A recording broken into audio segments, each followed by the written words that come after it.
This So first conference will now be recorded. let you know that we will be recording our meeting so that everyone else who's unable to show up today can come. So welcome. My name is Dr. Yvette Wingate. I am the Health Equity Coordinator for Tarrant County Public Health. And today, all of you are here because you want to learn more about or you are already a part of this Tarrant County Unity Council. And the goal here is to be able to advance racial equity in Tarrant County. So really glad to see all of you here today.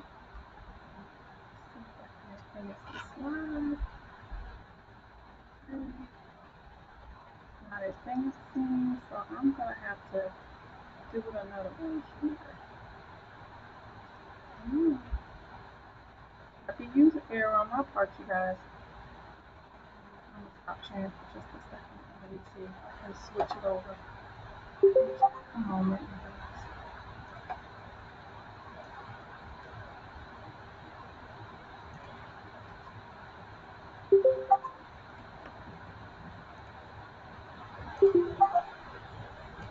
Alright. Let's see if we can get this rocking and rolling. Alright, so I want to share the screen. That's huge. Alright.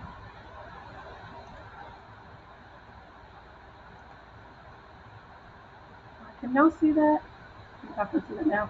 Okay, so just wanted to kind of give you an idea of what our meeting agenda is going to be like today.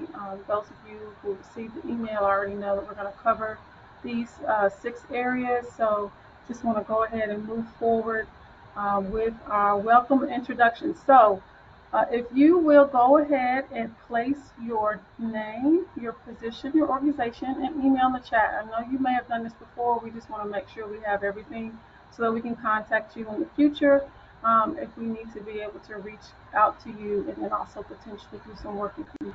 So please be sure to do that. If there's any other staff member or individual that you believe we need to know and have their information, you can place their information in the chat as well so that we can make sure that they can be a part of what we're doing here, okay? So we are glad to have you here on this hot summer day. Hopefully all of y'all are inside in a cool place and so we can go ahead and get started.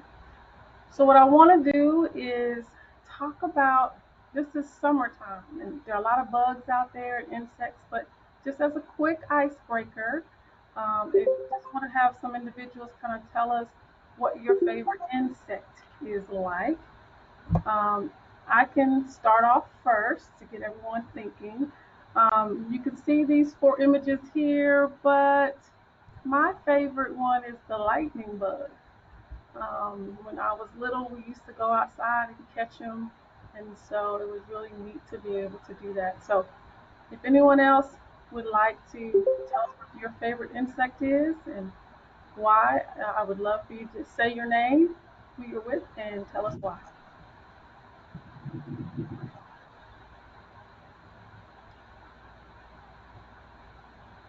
You can come off mute.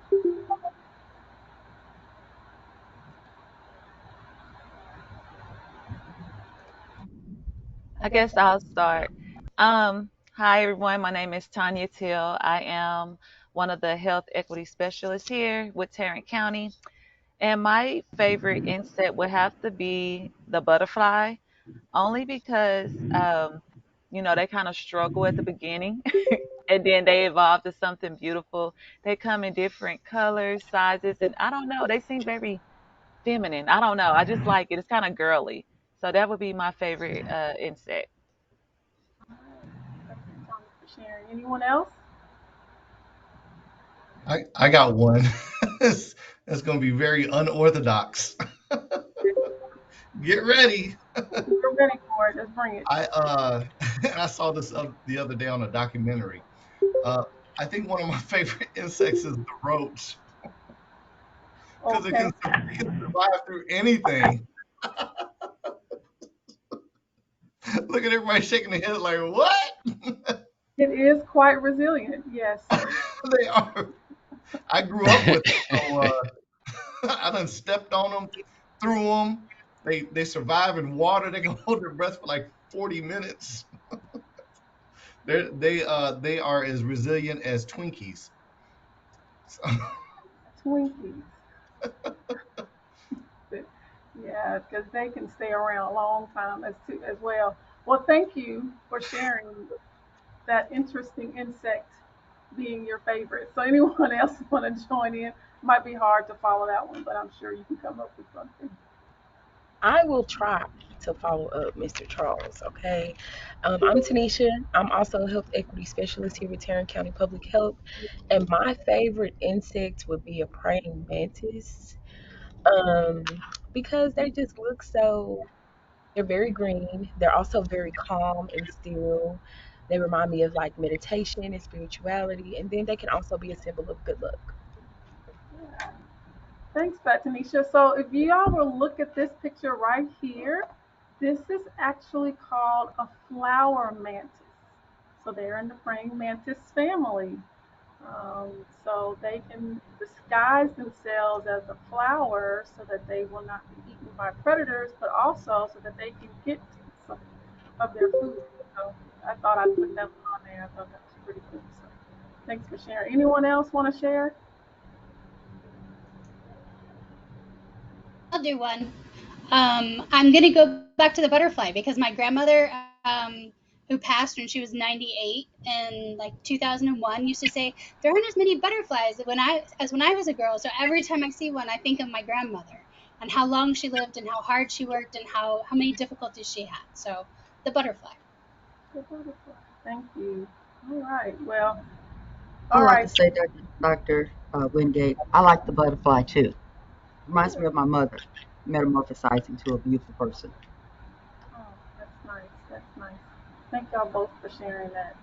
All right, so we're going to keep moving on. And for those of you who are still thinking about what your favorite insect is like, please put that in the chat. We would love to hear about it. I'm sure there's some interesting stories too of why you like it. So make sure you add that too.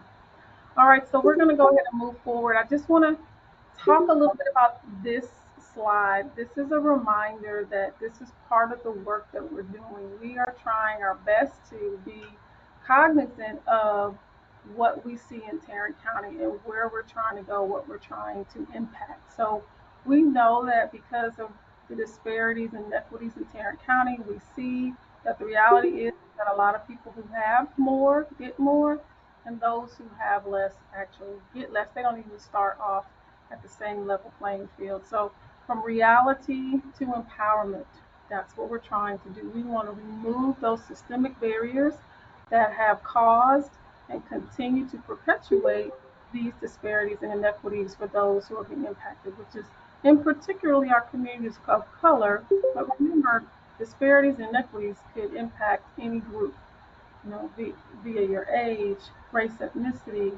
It could be your gender, where you live. So there are many ways and reasons why individuals can be impacted. So just wanted to put that back in front of you guys as a reminder of why we're doing this work, which leads us to the Tarrant County Equity Plan. So in the beginning, when our former health equity supervisor, Lauren, was talking about our plan and kind of sharing with everyone where we were going and why we were doing this, I just want to bring this back to you guys so that you will understand and remember that we have a plan to develop and create. It's going to be a living document, but we're taking the steps necessary to be able to get there. So one of the things we had to do first was to be able to establish this council, and this council is being established based upon some of the other efforts that are going on locally. So hopefully, if it's countywide, then we'll be able to spark other councils throughout Tarrant County. But we have to build on existing success as we're looking at those local planning efforts. And we'll hear from Christina Brooks today to talk about what they're doing. And then we're in the planning and development implementation phases. And as we go through the updates, you'll look at that and you'll see what's going to be really important as we are looking forward to receiving some stakeholder feedback. And you all too are a part of that process. We need feedback from you as well as we are going to be going into the community. So in the end, we're going to create this comprehensive equity plan.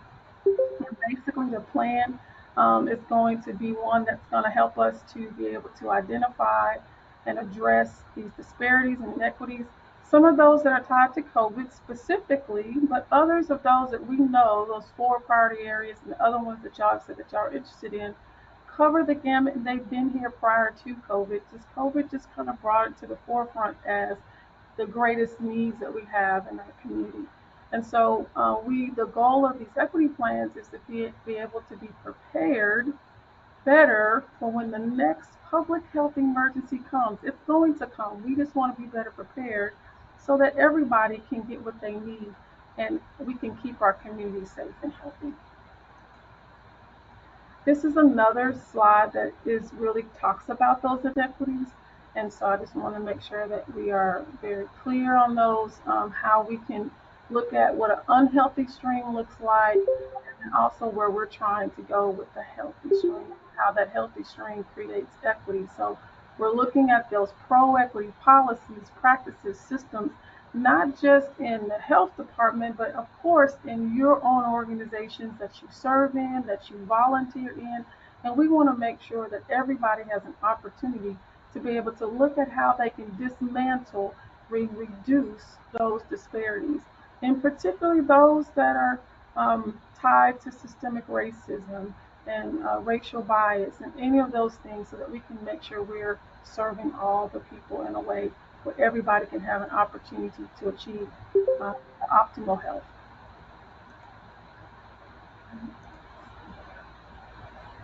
Okay, a couple things showing up here. I'm just going to click my animations here. Okay, so now I want to talk a little bit briefly before I turn it over um, to our team leads.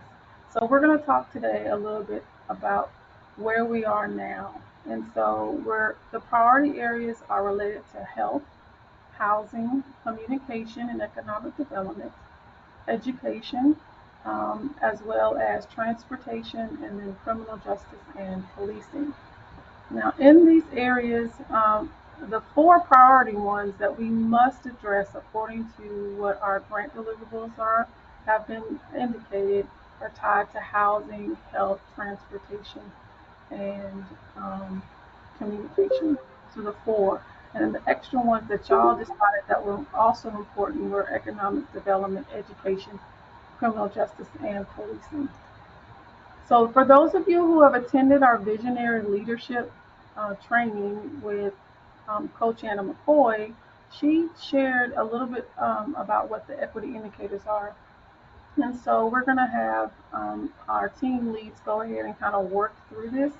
We'll start off with our health, and then we'll talk about housing and economic development. We'll go to communication and education, then we'll look at transportation, and then lastly, we'll look at criminal justice and policing. So you can see here are the equity indicators that the groups have already established for those who are working in the committee. And so I'm going to go ahead and um, ask Tanya should go ahead and get started.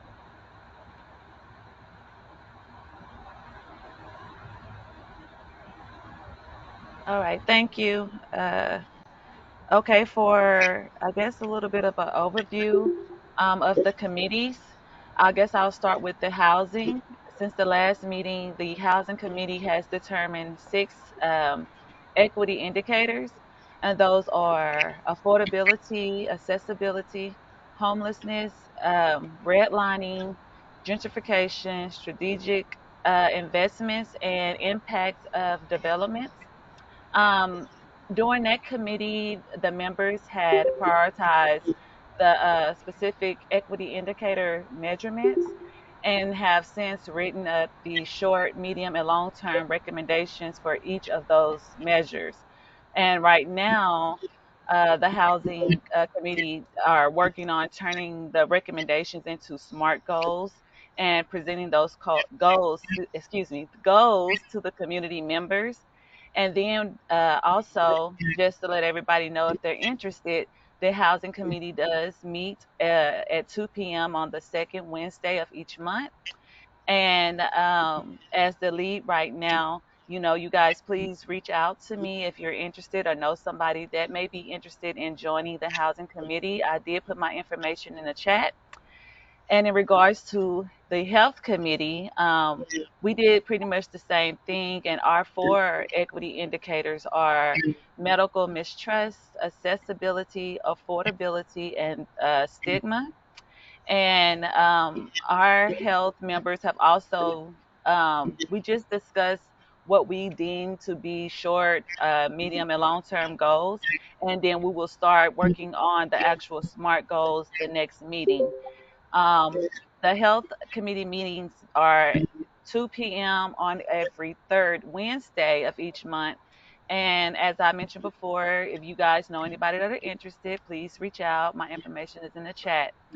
And also, I am doing or working on economic development, which was added sometime later on. It wasn't one of the main ones that we had initially, but right now we're just trying to see if anybody is interested in joining the economic development.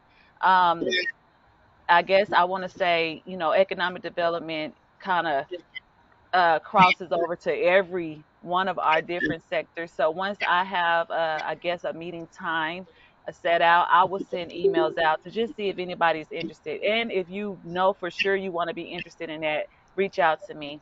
Um, Also, we have been doing our in the process of hosting our listening sessions.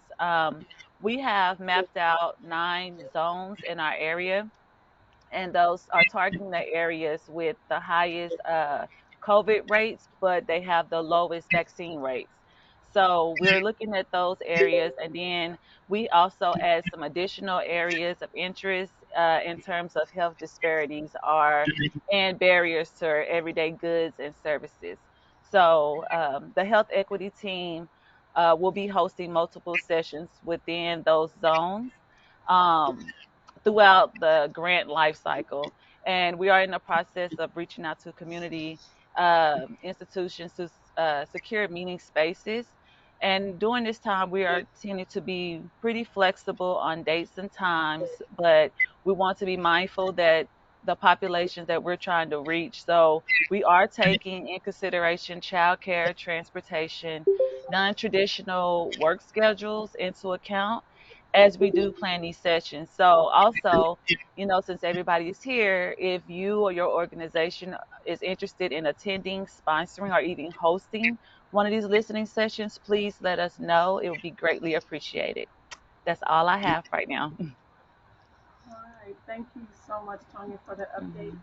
We'll go ahead and we'll move to communication and education. So that's going to be Tanisha. Hello, hello. So, as of our last meeting, which was this past Tuesday, June 21st, we have officially combined communication and education into one committee. And so, of that one committee, we do have 6 health equity indicators now. Those are accessibility, literacy, engagement, quality of education, mis and disinformation, and information dissemination. At this time, we are just like other committees, we are working on turning those into SMART goals. And what I emphasized in my meeting this past Tuesday was that we do want to not only do we want to put those in the format of SMART goals, we do also want to ensure that they're in a format of a goal, a strategy, and an objective. So that's what my committee is currently working on. And just kind of piggybacking off of what Tanya said, we're definitely in works of hosting these community listening sessions or focus groups. So if anyone has any further information or just any tactics that might help us get this done, especially during the summer months where people are traveling, please definitely let us know. And because we have just combined communication and education into one committee, if there's anybody that is specifically interested in education, we are definitely still building more or inviting more members that are specifically interested in education. So if anyone is interested in joining the communication and education, or if you know someone, please feel free to send out my information. I did send mine in the chat as well. That's all I have. Okay. Thank you so much, Tanisha. Um, I'll go ahead and move to transportation. So that's Barbara. Yes. Good afternoon to everyone. Happy to see you all here. We're going to have our next Transportation Committee meeting coming up on June 27th from 1:30 to 2:30. We're going to be talking about the policies that we'd like to implement and the plans. We will be talking about the transportation equity indicators as well and determining long and short term and medium term goals. We'll be having our meetings every fourth Monday of the month, same time, 1:30 to 2:30. Thank you. All right, thank you, Barbara. And lastly, I believe, I'm not sure if she's joined just yet. I can't see the screen, but Julia is on loan from us from the CDC, so she's working on criminal justice and policing. Julia, are you here? Yes, yes, I am. Can y'all hear me? Yes, we can. Okay, good. I do apologize that I'm not able to turn on my camera. Yes, I'm Julia Henry. I am so sorry about the background noise. I'm working to form the Criminal Justice and Policing Subcommittee. And so right now we're just gathering information. I'm looking at existing policies that identify inequities in the justice system and how we police. I'm looking at the same policies as the other subcommittees, King County, Fort Worth, Dallas, Arlington. So I'm also looking at programs that exist that meet those goals in that particular area and make a more equitable justice system. So from the policies I've been reviewing, I've been looking at indicators so that we can share with the organizations who attend the meetings and see what is important to our community. And because we are gathering information right now and we're preparing, I don't have any solid dates for the meetings just yet. But as we continue to make our plans, I will certainly reach out and share information with the community organizations. So spread the word if you know of any organizations or citizens who can lend their voices and their expertise. Please share. And we all know this can be a sensitive topic. So the more people we can involve, the more information and expertise that we can get, we can really focus on what our community needs in the area of policing and criminal justice. All right. Well, thank you so much, Julia. Does anyone have any questions or comments or insights for any of our health equity specialists and for Julia as well on their topics? Again, if you do, please come off mute and just share your idea, please.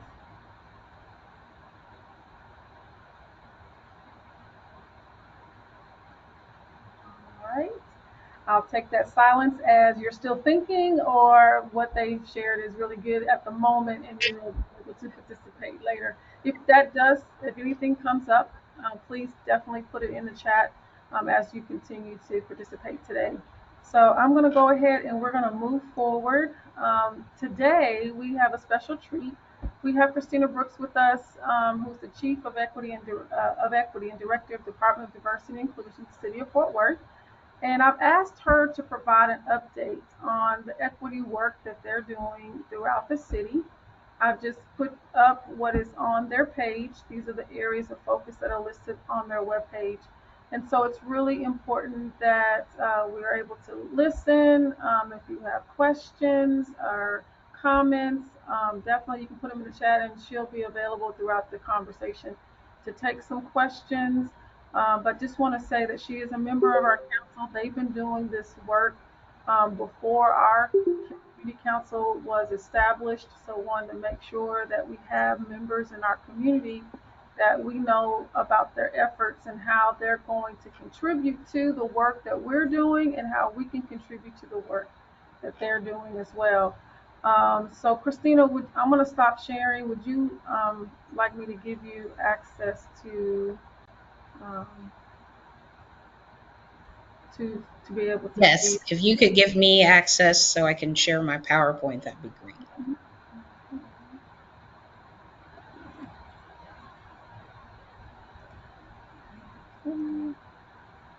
Okay, Okay, Christina, you have the floor. All right. Let's see here.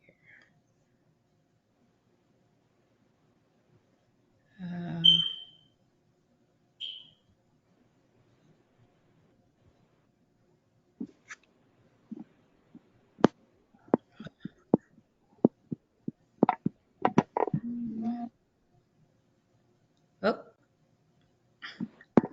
now I just lost it again. Hold on a second.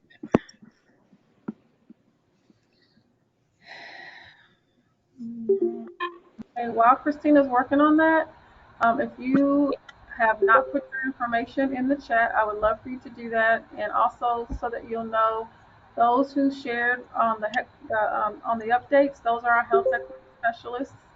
We at the health department have hired two more, and so they hopefully will be joining us in the month of July. So we're looking forward to adding to our team and growing it. All right, Christina, we can see it.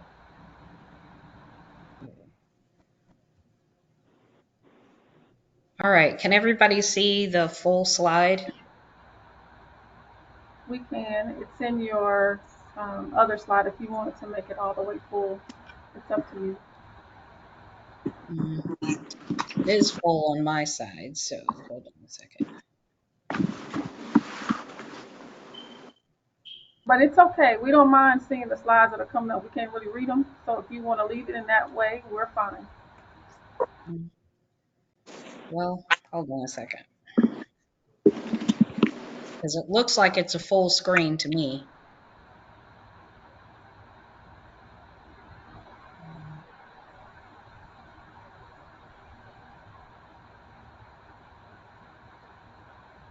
Let's see. Let me try this again.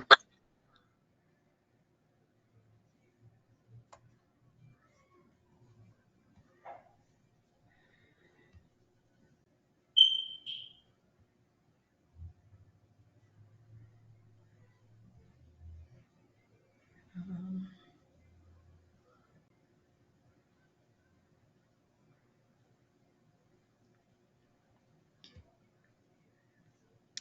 okay. Can you see the full screen now? No.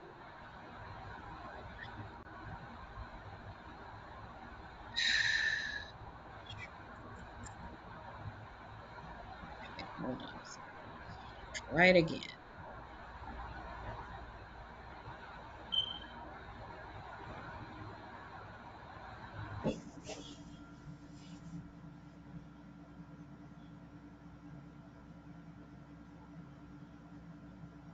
Okay.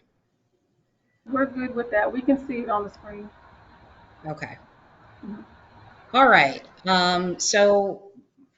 As Yvette said, I'm Christina Brooks. I'm the Chief Equity Officer with the City of Fort Worth, and we have been doing quite a bit of just equity work over the last few years that our department has been in existence. So to give you a little bit of background, there are several projects that are ongoing in the city of Fort Worth. Uh, One was in existence prior to my arrival in Fort Worth, and that's the work of the Race and Culture Task Force, which was born out of two pretty traumatic events in the community. And that task force of 22 people wanted to look at racial equity in 7 different areas: criminal justice, economic development, education, governance, health, housing, and transportation. Two of the recommendations created my department and my position. And so when I came on board in second week in December of 2019, right before COVID hit, our responsibility was to track the 22 recommendations across those 7 areas. And since then, we have added a municipal equity division to my department that looks at um, municipal equity in service delivery and workforce across all city departments. And so we had developed a goal to produce a municipal equity plan that was focused on those areas. So two real irons in the fire: the work of the Race and Culture Task Force, which transferred to the Human Relations Commission, looking at all 7 of those areas on a population level um, view, and then the municipal equity work, which looks at the city as an organization and the services that we provide.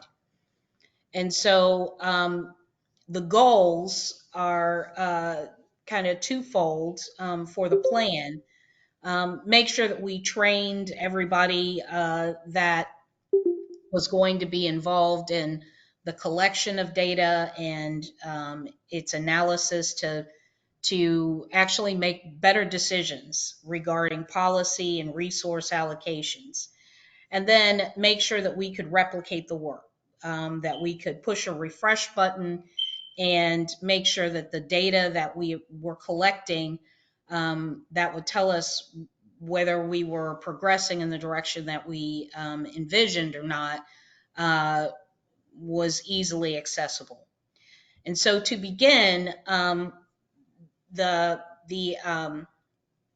kind of one of the major areas of our work starts with really establishing how we're going to develop this municipal or equity policy. So we looked at these 10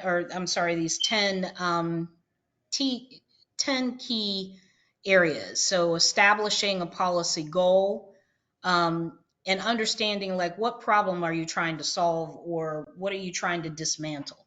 If you don't start there, then you're kind of all over the place and you can go in 1,000 different directions. And then researching the state, local, and federal history of that policy, identifying all the resources, individuals, laws, and institutions that um, either benefit from that existing policy or in some way support it, keep it alive, right? And then making sure that you're collecting stories from the impacted groups, the people that are impacted by those policies, and then standardizing a longitudinal study. Some of the metrics that we establish, you're not going to know in a year or 3 years. Sometimes it may take a generation. So number one, identifying where those opportunities exist and then creating a process around how you're going to track that going forward. Even if the people in positions today aren't there in 5 years, the data is still being collected for that longitudinal study. And then understanding who benefits from the way the system is set up now and why that is. And then also being able to use the data that we collect to develop some type of predictive scenarios. Like if this continues, what is the community going to look like in a year or 2 years, 3 years, 5 years?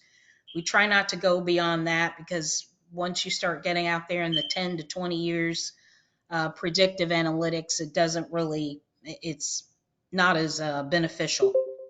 And then understanding the resources, individuals, laws, and institutions that may support new policy, and understand who would benefit from a new policy, and then selecting that policy and implementing it. So this is kind of our checklist. When we develop policy, this is kind of what we like to make sure, the questions that we like to make sure that we're asking. Designing the policy, who's at the table, who's at the discussion table, and who's at the decision-making table. Those are two different things. You can invite people from the community to discuss the topic, but if they're not there when the final decisions are made, then sometimes there are inequities that can be put into place. And then deciding which groups will benefit, who are the individuals that have influence, which laws have some type of influence on what you're trying to create, and then what institutions have influence. And then telling the story, which is really probably one of the most important aspects of policy development, is who's responsible for the messaging and who's responsible for which groups get which message. Because sometimes it's not just a singular message that everybody hears the same thing. And then which engagement methods have the best reach into segregated or underrepresented communities. So these are some of the foundational uh, um, indices that may look really familiar if you're in healthcare. These are probably pretty familiar to you. They've been customized somewhat for municipal government work, but these are some of the uh, SVIs that we use when we're looking at how we're going to assess equity, not just in municipal service delivery, but also in the race and culture task force work at the population level. So we look at socioeconomic status, household composition and disability, underrepresented status and language. And that includes the formerly incarcerated and racialized groups and, families that speak another language other than English. We look at housing and transportation issues, how many multi unit structures or mixed use development, mobile homes. We look at crowding and group quarters and whether or not people have access to transportation or vehicles. The second slide has four other categories. That's proximity and access.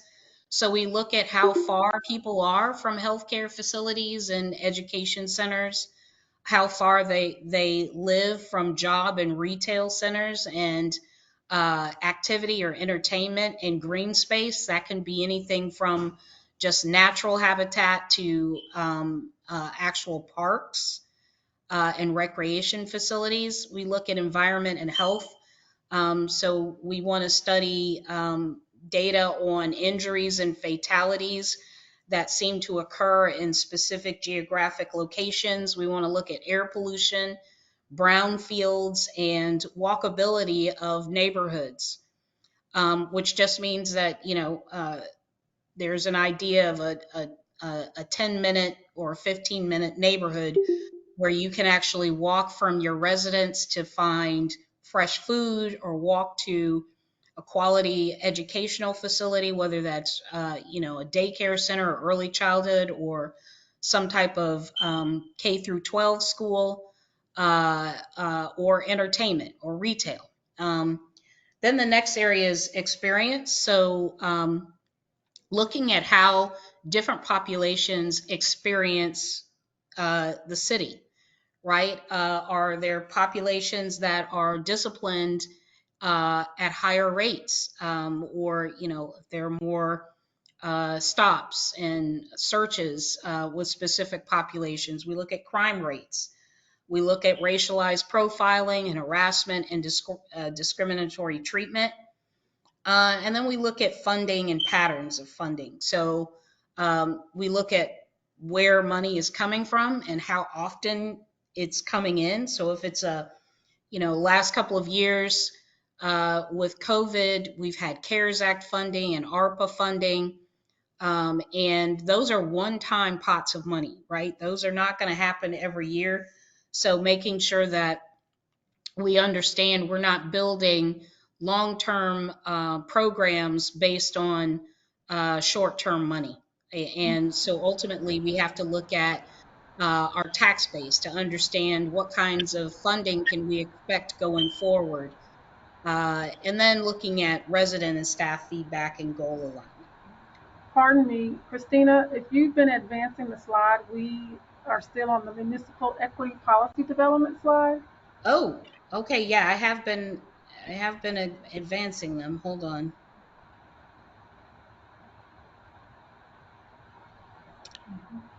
Yep. Let's try this again. I'm not sure why it's not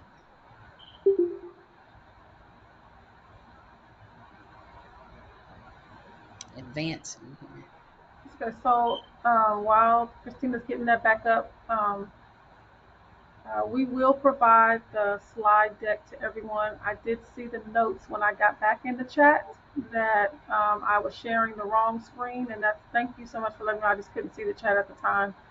When I come back, I'll make that adjustment, and then when Christina continues, we'll make sure everyone gets her slide deck as well, so that y'all can kind of go through it.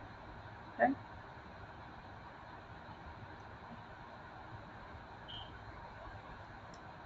Okay, let's try this again.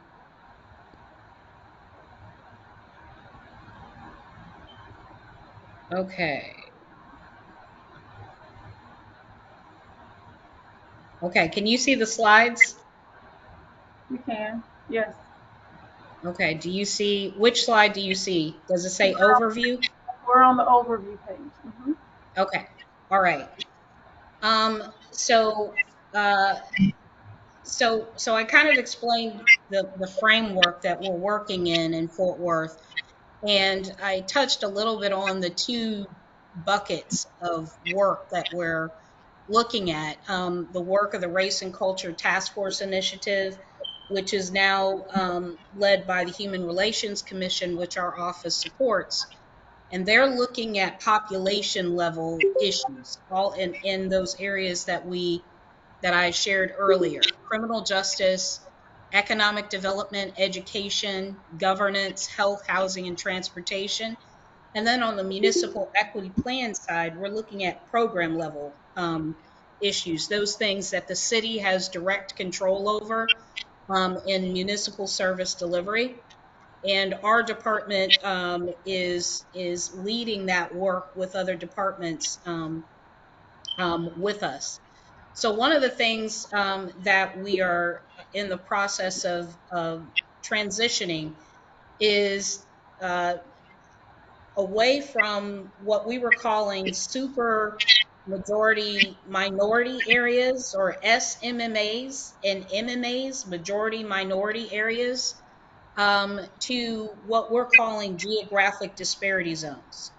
So with an SMMA, it really just looked at clusters of racial populations in the city, and it didn't take into account any other major indicators. And so when we would identify like a pocket of a cluster of a racialized group in a neighborhood, um, it was just automatically assumed that it was, in need of support or in need of help.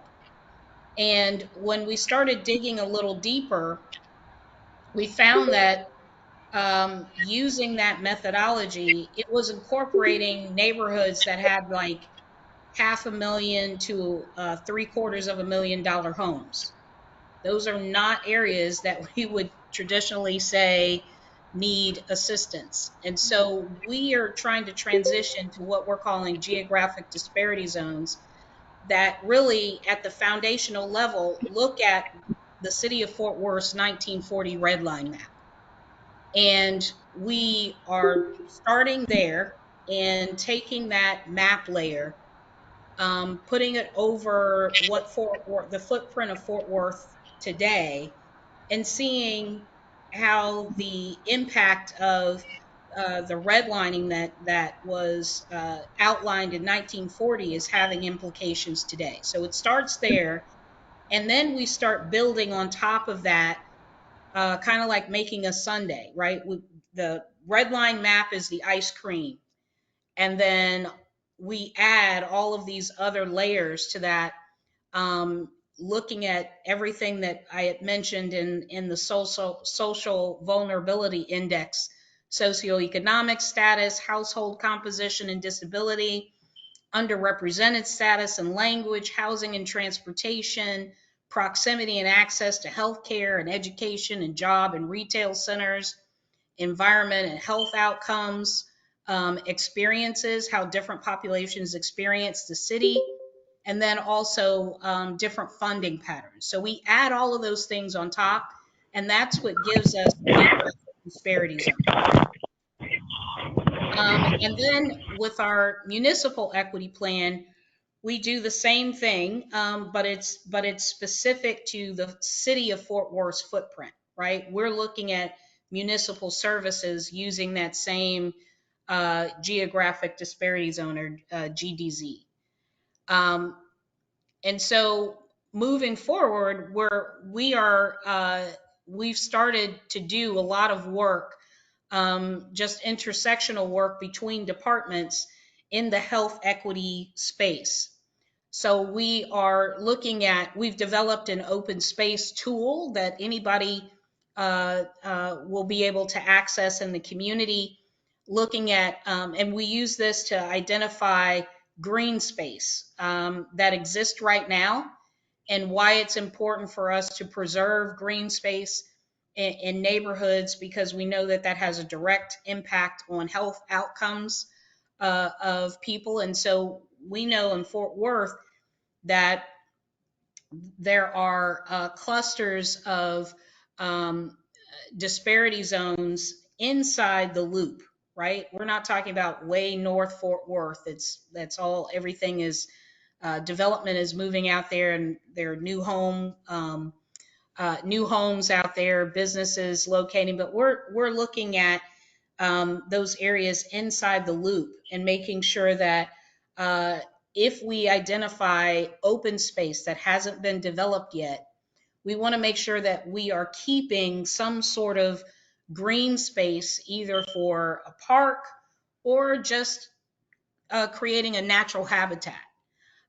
We're also working with our park and recreation department on their strategic plan along the same lines of environmental justice, making sure that areas that historically have had less resources, especially when it comes to aquatic facilities or pools, and making sure that when we do have money like the bond or ARPA funds, that those funds go towards remediating some disparities when it comes to pools, and making sure that neighborhoods that did not have pools, or they had a pool and it was filled in with concrete because of racial policies, we're now going to try to rectify that. We're also working constantly with our Transportation and Public Works Department. Um, Probably the most recent example of that, there was an article I think that just came out in today's paper about the highway I-30 expansion. And we provide input and information on how that could impact the health outcomes of the communities around that highway expansion. Understanding that there are a couple of neighborhoods that are right there that would be in the middle of that expansion. We are looking at trying to understand the health outcomes as far as uh, any type of asthma or breathing disorders, how those might be exacerbated by um construction work in that area. Also, the increase of concrete surfaces, what's actually called impervious surface. When the sunlight hits impervious surface, the temperature rises at a much higher rate than if the sunlight hits grass. And so when you have more impervious surface or concrete and asphalt, the temperatures are hotter. And so when temperatures are hotter in a specific area, that increases electric bills and cooling costs for neighborhoods and individuals within those neighborhoods around where this kind of construction is taking place. So we look at all of those things. And so we work with Transportation and Public Works and TxDOT and the U.S. Department of Transportation on those issues to make sure that we're being proactive. So this is a project that hasn't started yet, but we're having these conversations now to make sure that some of those issues that we've traditionally and historically found have negatively impacted communities of color are being taken into consideration now before any ground is broken and any concrete is poured. We also work with our water department on water equity issues, understanding where we have weak infrastructure, water lines that need to be replaced, and typically those are found in communities of color. And so we want to make sure that those projects are prioritized.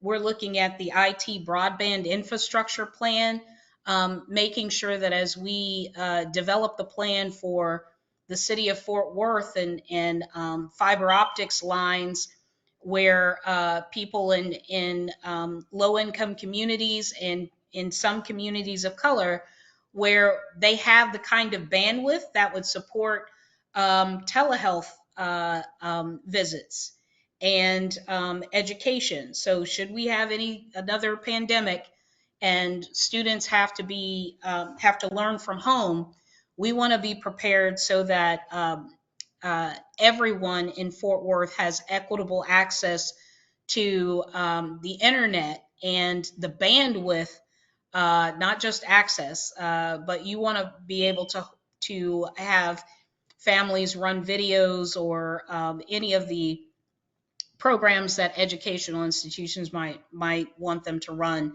And then you would certainly need that for telehealth visits in the case of a pandemic. We also work with our public safety departments, that's police and fire and our code department. We're partnering with them on the gun violence strategy for the city and our neighborhood conservation strategy, and understanding the best plan of action should another pandemic, or should we're still kind of in this pandemic. It hasn't gone away, but if we have another surge in a pandemic like outbreak, we want to be fully prepared to handle that and not kind of be on our heels. And so we're working together with our public safety departments in the city to develop plans, equitable plans to address that. We're also looking, we also work with our economic development department on public-private partnership projects that are taking place in revitalization target areas. So if you hear about Stop Six or Las Vegas Trails or Como, all of those revitalization development projects where they're building new structures, we want to make sure that if there is a community component to that, it will include some type of healthcare component or some type of healthcare, a small shop, so that people can access healthcare in a walkable distance from their residence. We also are working with our Development Services Department, which is responsible for zoning and land use. So those are important issues when it comes to health equity, because land use is a part of what I described earlier with the open space plan and park and recreation, but also making sure that we're not overdeveloping our environment so that we don't have any green space or areas, and we're understanding, the nature of our environment. Texas is hot, right? So we want to make sure that we are um, developing areas in a responsible and equitable way. And then we're also working with our financial services department, looking at how we can equitably spend the bond money. We just passed the 2022 bond. It was over a little over a $500,000 in bond money. And so that's you get that money one time. And then the same thing with ARPA funds, the American Rescue Plan Act fund. Um, and so we want to make sure that we're using those things equitably. Um, Next, I want to take you through some work that's actually we just finished up a couple of weeks ago. And this is some of the work that our Human Relations Commission did on their racial equity review. And this is specifically the health analysis piece. So remember, they're looking at population level issues, criminal justice, education, economic development, governance, health. This is just the health issue. And then we also have housing and transportation that I can also provide if that's something that others want to see. But we came up with uh, the problem statement and an opportunity statement. What problem do we want to solve? Because like I said, it can be really broad. We wanted to narrow it down and identify a specific area that we wanted to focus in on. So our problem statement is, there is a lack of access to wellness education and healthy lifestyles that encourage longevity of life and builds trust. So our opportunity is to increase access to wellness education resources and experiences that lead to healthy lifestyles and build trust in healthcare systems in healthcare geographic disparity zones. And so how we're going to do that, we developed a list of strategies. We want to implement wellness education resources in those healthcare geographic disparity zones. And we want to use the trauma-informed community building model as the foundational principles for that. We also want to require proactive, equitable development planning.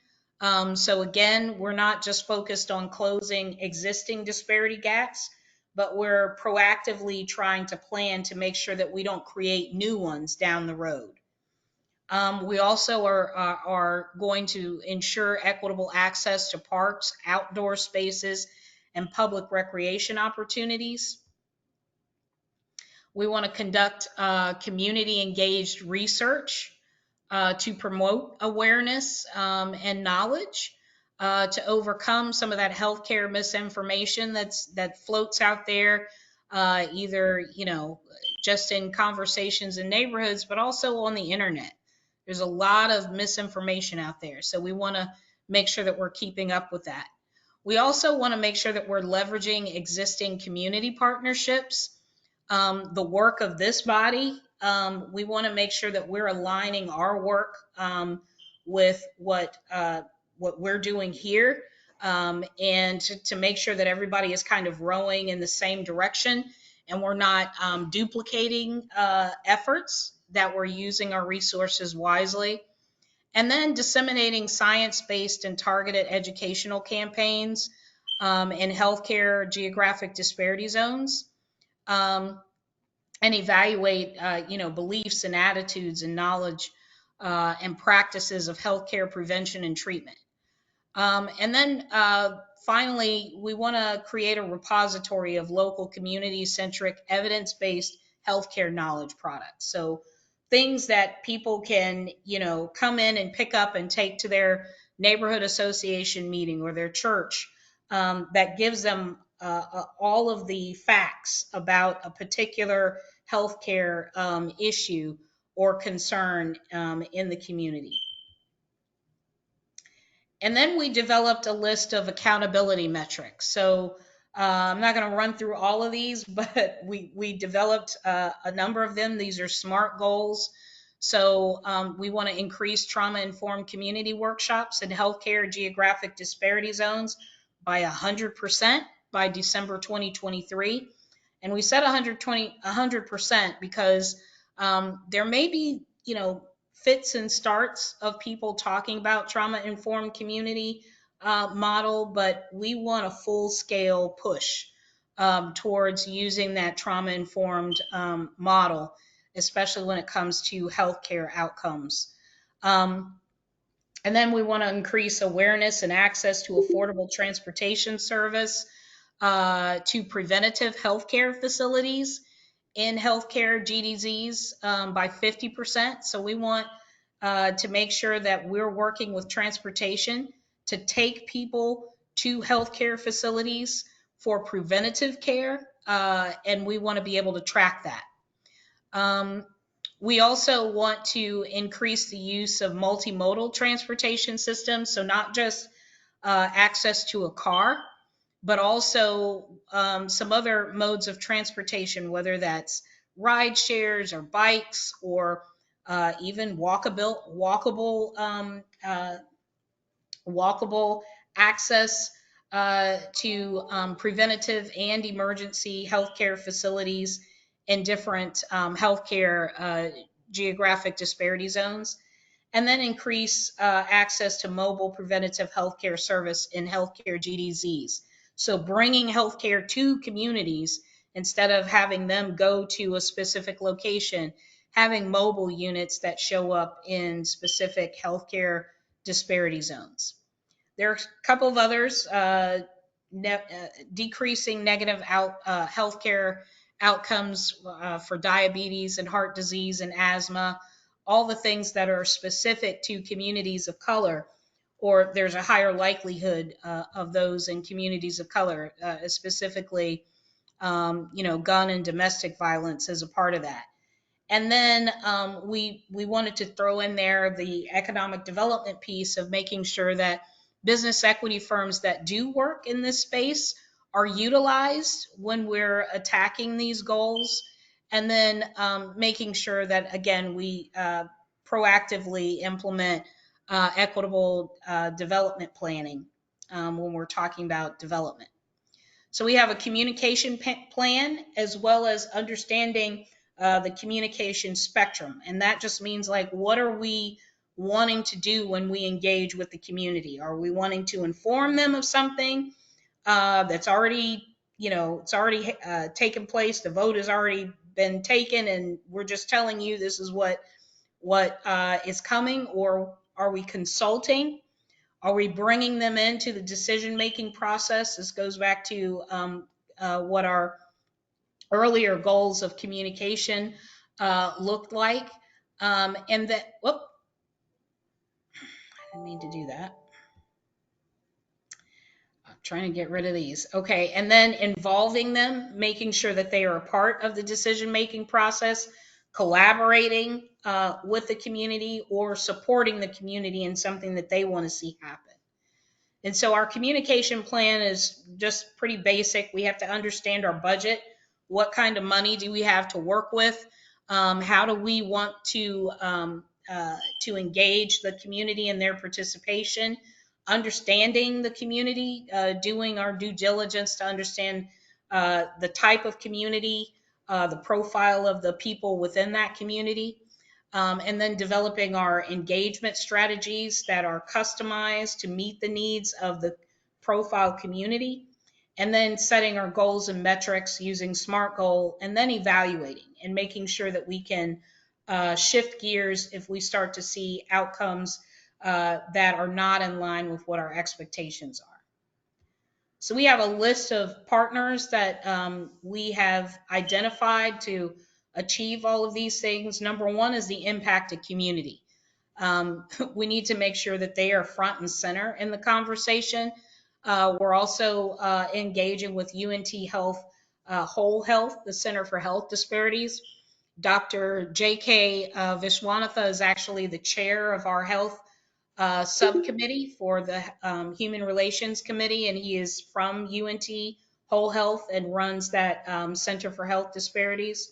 Of course, the Tarrant County Unity Council, Tarrant Area Food Bank, Howard Hughes Medical Institute, Texas SEAL, Aim Ahead, Healthy People 2030, National Research, neighborhood associations, the fire department, the police department, health literacy, Cook's ACE program, which is the Adverse Childhood Experience program, and then Mental Health Connection. Then finally, we have some consultants that we've been working with CUNY, the City University of New York, their Institute for State and Local Government, GARE, Race Forward, we're in the Sun Belt Learning Cohort this year, and Urban 3 LLC. They do a lot of they're going to help us with our data collection and analysis. Um, we plan to hold our stakeholders accountable by publishing stakeholder and partner meeting attendance and engagement, financial contributions and budgets, understanding like what things are covered in their budget and what things that we have allocated for that don't really have a funding source. We want to look at cost and progress and data collaboration. We also want to monitor city and county funds impacting our outcomes. Like if there's money there and we can't access it for whatever reason, we want to make sure that we know that and people that are expecting results in the community understand that as well. And then monitoring local, regional, and state policy and legislative changes that could impact the work that we do. So we could start down this road and then the state could pass a law that prohibits us from finishing the work. So we want to make sure that we are communicating that on a regular basis with people in the community. This is the last slide, supporting resources that are available. We know that UNT Health Science Center, the National Institute for Minority Health Disparities, has an endowment program that has about $10 million at their disposal. And then the American Rescue Plan Act, state and local fiscal recovery funds, has about 35 million available. So we understand where that's coming from. All right. Are there any questions? I know that was a lot.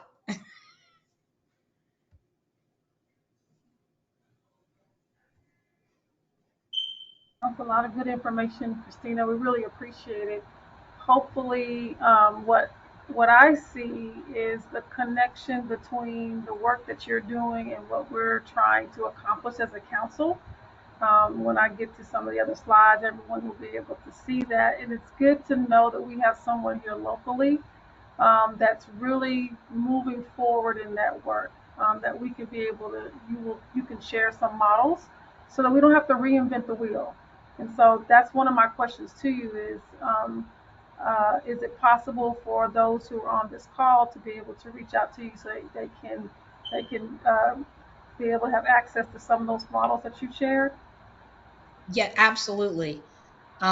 Please reach out to me. I will be happy to share the full 45-page document that covers all of those areas of criminal justice, education, economic development, governance, health, housing, and transportation. With all of those areas that I covered in the slides, each one of those areas has all of that information available. That's fantastic. So, Christina, if you'll send that to me, then I can make sure that it gets out then to the entire group, if that's okay. Is Yeah, there any other absolutely. question for Christina? All right. I have a question. Okay. Thank you. You mentioned stakeholder accountability. Would you mind going back to that? I feel like as we've gone through, or as we're going through this process, it has been a little tough, just keeping people involved, and especially the big name people, the big name organizations. So I definitely would love to hear a little bit more about that.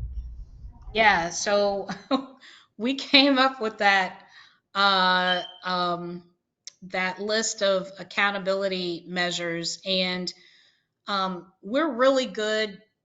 I've seen this happen a lot. We're really good at like announcing that we're going to do this strategy, and we're bringing all these people together, and it makes the news, and then nothing, crickets, right? Radio silence. And so what we're proposing is that we kind of put people on blast and publish on a regular basis in a public location, like whether that's on a dashboard or a website and where local media has access to it, which organizations that signed on originally are actually showing up to the meeting, which ones are providing information or resources, and what type. Like, are they providing expertise? Or are they providing money? Are they providing, what are they providing?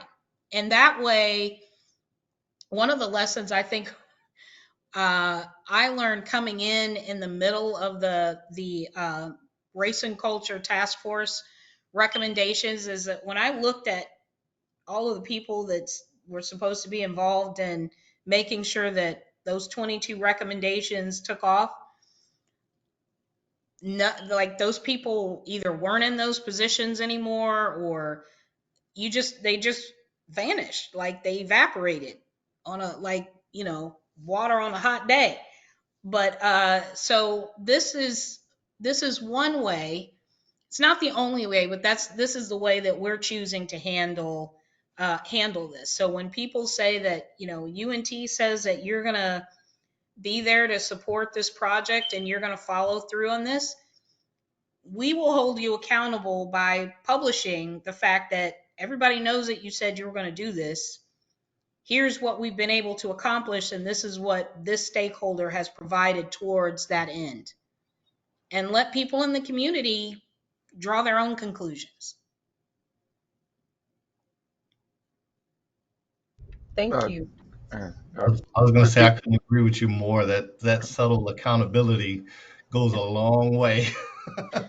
Right? It's kind of like you get an email and you don't respond until they copy your boss. Right. And I then do you're the like, whoa, wait, what? I do the Uh, same thing over here you at know, MHMR. I just put that subtle accountability out there, and it's just like, wow, that you guys are actually following up. So, right? Because I mean, to be completely honest, like the work that we're doing, nobody is going to care until another pandemic hits, right? right. And then the first thing they're going to do is show up at Dr. Wingate's office with a microphone in her face, like, what happened to that What did you do? committee that you were pulling together? Why is right? you Uh-huh. know what I mean? That's the reality of the work that we do, right? Nobody cares Absolutely. until something goes wrong.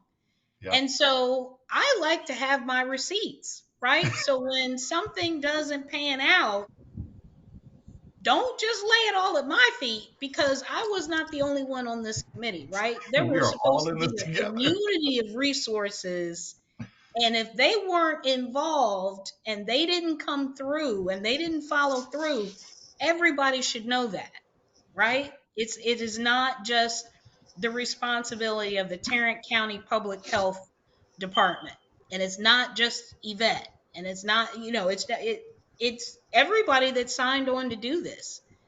And so I want to make that clear from day one, right? There were a lot of people that were involved in this. These are the people that kept coming to the meetings. These are the people that kept providing their expertise. These are the people that provided resources, and make sure that the people in the community know that. That's good. And I appreciate that. Yes, we don't want If I could anything that. add Go real ahead, quick, Warren. Hmm. Christina, that's what's called the Fort Worth Way. Uh, Everybody jumps on board, and then as it goes down that path, that journey, or that track, people tend to jump off. And again, like you said, when something else comes up, when Miss Jefferson's trial comes up, this will be another, it'll be another time to engage with people who maybe have decided not to engage. And if we can keep that, whatever it is that we're moving in that direction together, and like you said, hold people accountable. But because some people, that Fort Worth Way means a lot, but people of color and the poor, it's a lot of times that means, well, you just did something, and then now that it's not the flavor of the month, we've moved on. So Yeah, not to yeah. That Fort Worth way is interesting. It means different things to different people, depending on who you ask, right? But I hear you, Juan. All right. Well, thank you so much, Christina. We're all kind of give Christina a round of applause for her sharing the information. We appreciate Thank your you. Thank you. time. We know there's more. Y'all are doing great work over there. We are pleased to be able to collaborate with you and have access to you and your staff and the work that y'all have done already. You know, I'm a huge proponent about not reinventing the wheel. We can make the wheel stronger, we can make it better, we can tweak it, but we don't have to reinvent it if we know that there is something that has been tried and true. And so that to me is important, and that's why we're all here together, is to be able to share those resources with each other so that we can consistently and collectively partner well with here within Tarrant County. So that's what it's about. So thank you again, Christina. All right, you guys, I'm gonna try this one more time with the slide deck. Hopefully, I'll get it right so y'all can see what we're trying to do. Let me try this one more time, and I'm gonna take so I can kind of move us forward as we come to the end. Let's see. Make myself to share now. Let's see what we can do here. We'll share it on this side. All right, so I know that y'all could see this screen with Tarrant County Public Health. Let me see if I can go ahead and pull up the rest. That's not the right one. Let's see. Moving.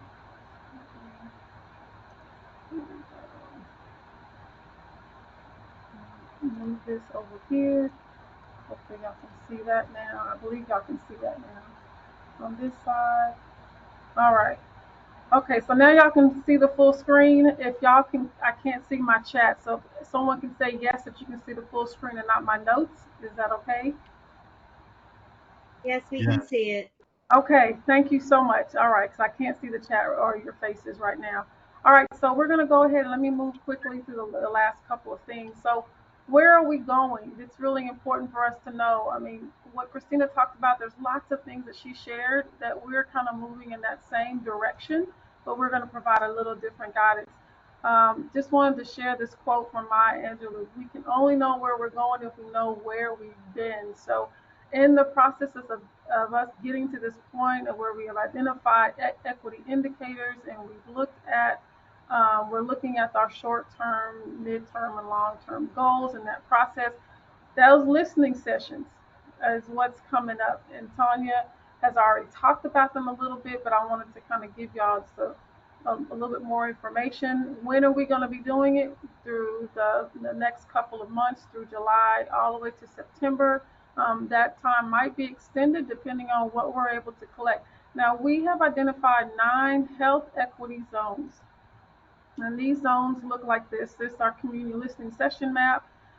So just how we've had heard Christina identify her type of zones. These are health equity zones, basically very similar. We use the social vulnerability index. You can also see here what Tanya mentioned, that we looked at the high COVID rate. We looked at low COVID vaccination rates as well. That's how we were able to identify our health equity zones, and then some additional areas of interest that we know may not receive as much information but still are impacted. So these are the zip codes that will be coming to providing information, but also coming out there and doing some surveying and gathering some information based on what the research that we have already gathered. We're also going to be looking at some of the indicators that have come from a community health assessment that the health department is currently doing. So our biostatistician and our epidemiology team has already gathered some information. And so we've been able to look at the intersectionality of what they have collected and what our current health equity specialists and Julia from CDC has also collected as well. So we'll be going out and looking about asking them if what we have come up with, we, the committees collectively, is something that's going to be good. We also want to know if there's something that's missing, because we're going to have to look at what are our challenges, what are some of the barriers, what is working well, what's not working well, so that as we're developing and completing this equity plan, we have one that's comprehensive in nature. So that's really important. The next thing that we're going to be looking at is we're going to be looking at our policy review framework. We have an extensive, comprehensive one that we're going to be looking at, and then we're also we're going to have a condensed version of it. So it's going to serve as a way for us to be able to look at things that are gaps and inequities in your policy. So this is where our health equity specialists can come and provide some guidance and assistance to your organizations. But we'll provide the larger, more comprehensive policy review framework, which we know that Christina shared one of hers, and so we'll be able to share that as well. And then we also have a shorter checklist. And so once that is gone through the approval process, then we'll be able to share this. But I wanted you all to see that these are some of the areas that we're going to cover, which look a little similar to what, of course, the city of Fort Worth is doing, which is good. It's nice to see that what we're doing is looking consistent across Tarrant County, so that we all can kind of be moving in the same direction. So I just wanted to kind of give y'all a heads up that this is what it's going to be looking like. For those of you who have been coming to your committee meetings, you have been discussing some of this. So I just want to make sure that the larger group does know that this will be made available soon to everyone who's participating. And then, of course, we've already talked about this, but just kind of reviewing it one more time. We are going to be really focusing our committees on those short-term goal development. We have to implement and we have to do evaluation. That is a part of the CDC grant deliverables. And so we will be following these models of the SMART goal development. And it's really good. I always love to be able to see when when someone has it already in the work that they're doing. So Christina actually showed us some of the SMART goals and that she had. So I thought that was good, and it's always nice to have a good foundation to continue to move forward. So thank you for sharing that with us. But this is really a major part of what we have to do in the completion of our goal.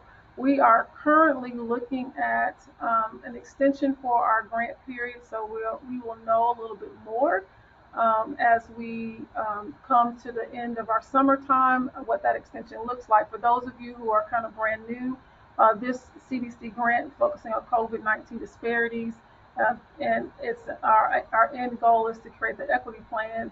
The time ends on May 31st of 2023. However, we're hopeful that extension will go a little longer, maybe throughout the end of the year, potentially in 2024, but that has not been confirmed.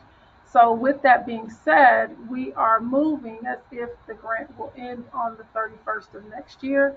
If we get some more time, then we'll be able to extend the work and maybe even be able to focus more on some other areas if we have really done our due diligence in those initial priority areas. So I just wanted to make sure everyone was aware of that. So what are our next steps as we come to the end of our time together? What are we looking at? So we're looking at volunteering to assist with the listening sessions. So those of you who are part of the committees, we do want you to participate. The team leads will ask you once we have everything solidified and confirmed for you to participate. Either that means that you may assist us with identifying a location, you may come out and volunteer, you may actually have your staff help us. We also would like to have some foods or some finger foods or some snacks or something that we can pass out. Also, you might be able to provide us with some promotional items. So those things that promote your organization. So when you come out to volunteer, of course, we want you to wear your organization so that they can see the collaborative effort of all of us. That to me is really important. So definitely once the schedule comes out, we'll share it. And we want you to come out, even if that's not the committee you're on, but it's in a neighborhood for either you live near or that you serve in. We definitely want you to participate. So again, we know that the committees have to work on completing those short, mid, and long-term goals, objectives, and strategies. Please engage with your health equity specialist. That's what they're there for. Ask them questions. Send them information that you know that they will be helpful. If there's anyone else who's missing from this group, from this time, we really want to make sure that we get them involved, that they're able to share their expertise or their resource so that we can be able to move everything forward. This is about the community we're serving. And so for us to be in that position where we can be of service to them in order for their health to improve, them and their families. That's what's important. So, our next meeting, we're going to skip the month of July, but we do have trainings coming up. So you have been receiving emails from Tanya talking about our upcoming meetings, but there's also been trainings. We do have a training coming up next week on the 29th with Sherry Harden. It'll be talking about stress in the communities, and so communities of color. So we do want you to participate in that. She will send out on Monday morning. Please be looking out for the information for that particular session. There's a workbook that's associated with it. She'll also be doing another session called Allyship in the month of July. And then also the latter part of July, we have our own Charles Harper, who's on our call today, who will be doing a training as well. And so all of that information has been sent. We will continue to send it. So we're actually not going to have a meeting, a larger general meeting in the month of July. We want you to continue to participate in these trainings, share them with those in your communities and those who you're serving. Your staff can participate as well. And all of this information is also located on our website. And so I just want to make sure that you're able to provide that to everyone that you're working with and whom you're serving. So again, our next meeting will be in August. We'll send out a doodle poll to kind of determine what's a good time of the day. We have been having them in the afternoons. Hopefully that serves you well. We've had them in the mornings before too, so we don't mind shifting them if we need to be able to do so. But we'll have a doodle poll so you can make that decision. So the other thing I want to do is briefly or quickly go to our webpage. So here at Tarrant County Public Health, I want to share with you how you can get to our health equity page and looking at the Tarrant County Unity Council. So hopefully y'all can see this right here, and then y'all are able to see also, here's the Tarrant County Unity Council information. We have meetings, trainings. We're doing our very best to make sure that we can get everything up there as quickly as we can.